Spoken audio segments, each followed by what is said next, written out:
కాంగ్రెస్ అంటే ఏంటో ఇప్పటికైనా తెలుసుకోవాలి మనం. వాళ్ళు స్పష్టంగా చెబుతూ ఉంటే మనం ఇంకా దాని సంఖ్యను ఆపుతున్నాం, ఇంకా పార్లమెంట్ లో కూర్చోబెడుతున్నాం. మహారాష్ట్ర మాజీ ముఖ్యమంత్రి కాంగ్రెస్ సీనియర్ నేత పృథ్వీరాజ్ చౌహాన్ ఏం మాట్లాడుతున్నాడు తెలుసా? వీడేమంటున్నాడంటే, ఆపరేషన్ సింధూర్ లో మనం మొదటి రోజే ఓడిపోయాం, మన వైమానిక దళానికి చెందినటువంటి విమానాలను పాకిస్తాన్ మొదటి రోజే 4 కూల్చేసింది అంటున్నాడు వీడు. పదాతి దళం 1 కిలోమీటర్ కూడా ముందుకు కదలలేదని చెప్తున్నాడు. మరి పాకిస్తాన్ లో 11 ఎయిర్ బేసులు కూలిపోయాయి కదా, మరి ఎవడు కూల్చాడు?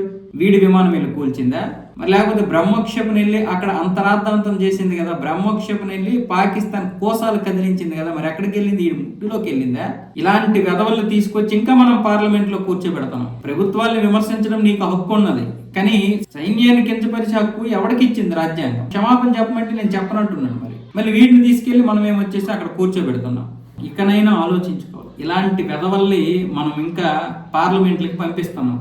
కాంగ్రెస్ ఈ దేశానికి ఎంత ప్రమాదకరమో చెప్పినా సరే ఇంకా ప్రజల్లో మార్పు రాకుండా ఇంకా వాళ్ళకి 200 సీట్లు ఇస్తున్నారు. కాంగ్రెస్ అంటే కాంగ్రెస్ మాత్రమే కాదు, కాంగ్రెస్ కి సపోర్ట్ చేసినటువంటి ప్రతి పార్టీ కూడా, అది టీఎంసీ కావచ్చు, డిఎంకే కావచ్చు, ఎస్పీ కావచ్చు, ఆమ్ ఆద్మీ పార్టీ కావచ్చు, ఎన్సిపి కావచ్చు, ఎన్సీ కావచ్చు, ఏ పార్టీ అయినా సరే కాంగ్రెస్ కి మద్దతు ఇచ్చేటటువంటి ప్రతి పార్టీ కూడా దేశద్రోహ పార్టీనే.